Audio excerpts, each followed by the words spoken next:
העיתונאי עדי תלמור, איש גלי צהל, סיים את חייו במרפאה להמתות חסד בשוויץ, לאחר שנודע לו שסרטן אלים וקטלני פשט בריאתו.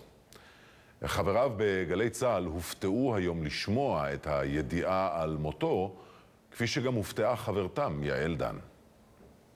אני רוצה להביא לכם ידיעה שיש לה משמעות כבדה מאוד פנימית לפורום הזה של גלי צהל, אבל היא נוגעת לכולכם כי מדובר באיש שכולכם הכרתם. אנחנו מצטערים להודיע על מותו של איש גלי צהל, חברנו, עורך ומגיש החדשות עדי תלמור. עדי תלמור בחר לסיים את חייו בסיוע אנשי ארגון דיגניטס השוויצרי, שמסייעים לחולים חשוכי מרפא לסיים את חייהם ללא סבל ואיסורים, לאחר שהתברר לו לפני כמה חודשים שהוא חלה בסרטן ריאות מפושט שלא ניתן לריפוי. לבקשתו של עדי, גופתו נשרפה ואפרו נטמן בשוויץ. שם הלך לעולמו בצהרי יום שישי האחרון, 5 באוגוסט 2011, סמוך לציריך, בירת שוויץ.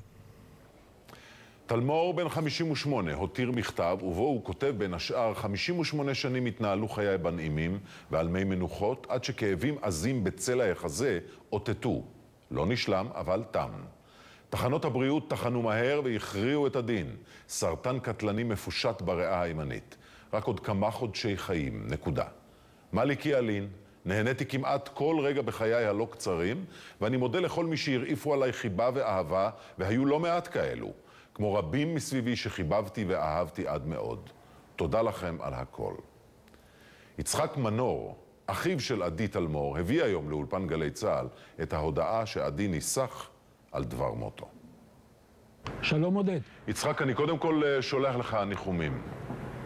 תודה.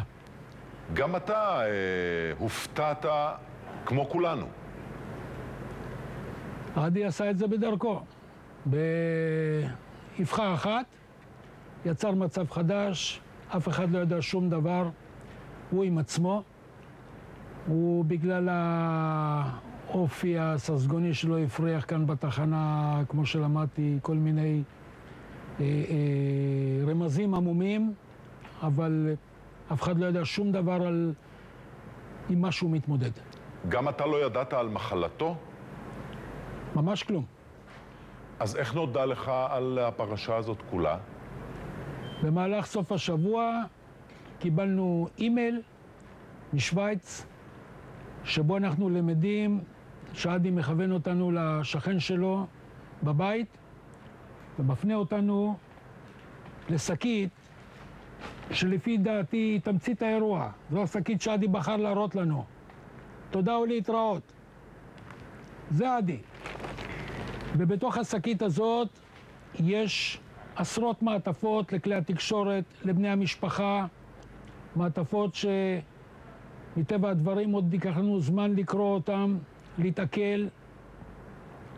בקשות כמו להעביר תכשיטים מבית סבתא למטפלת שלה בבית האבות, כל מיני בקשות אנושיות, אבל מה שהכי מרשים בזה, הסדר המופתי של הבקשות שלו, עשרות מעטפות סגורות לכלי תקשורת, לעיתונאים. עדי הפיק את האירוע הזה של הפרישה שלו כמו ענק, כמו שרק איש תקשורת כזה יודע להפיק. אני מבין שרעייתך היא נפטרה לפני זמן מה מאותה מחלה. אתה שאלת ואני אענה לך. רעייתי נפטרה בסוף 2006 מהגרסה הקטלנית והאלימה הזאת של small cell lung cancer, סוג קשה במיוחד של סרטן ריאות. ואני יכול לספר לך גם שבאפקט הדומינו, ילדתי היפהפייה והצעירה, בוגרת יחידת עילית בחיל אוויר, התאבדה בעקבותיה. יכול להיות שבעקבות הסבל שהוא ראה שעבר על רעייתך, הוא החליט שהוא לא מסוגל להתמודד עם התהליך הקשה הזה? עדי כל כמה שנים הפריח אגב אורחה לחלל האוויר, אני לא אסבול, שיגיע זמני, אני אפרד מהעולם במהירות. ובסופו של דבר הוא ראה מה קרה לרעייתי שרצתה להתמודד עם התהליכים האלימים האלה, ואת הסבל שכולנו חווינו. והיא הודתה בסופו של דבר שאילו הייתה יודעת, הייתה בוחרת בדרך אחרת. עדי אסף את כל ראה מה שקורה בחיים, קיבל הבחנה מסודרת על סרטן ריאות מפושט, הודיע במפורש לכלי התקשורת, אל תחפשו מילים על מחלה קשה, תודיעו סרטן ריאות מפושט סופני שגרם לי לקבל את ההחלטה הזאת. אנחנו משוחחים איתך כשאתה יושב באולפן גלי צהל, כמעט הייתי אומר ביתו השני, אם לא ביתו הראשון של עדי, בשנים רבות רבות רבות לאחור.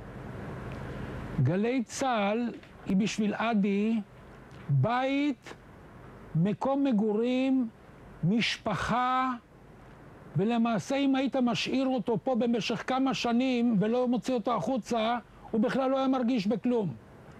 הוא צמח כאן, הוא גדל כאן, הוא העניק אהבה בדרכו המיוחדת לכולם, קיבל אהבה אינסופית מאנשים, גם בכל מיני אירועים שיצאו מפעם לפעם לתקשורת. הוא קיבל גילויי אהבה שרק שאני לא יכול להגדיר אותם, ובדרכו הציורית, הבוטה, גרם לנו לכולם לחבק אותו. בשנים האחרונות הוא קצת התנתק מהמשפחה, הוא רצה את הפינה שלו, הוא שמר בקנאות על המשפחה שלו, וזהו. ואתמול התבשרנו על המעשה שלו. יצחק מנור, אני שוב שולח לך ניחומים, ותודה רבה לך על הדברים הללו. תודה, תהיו טובים.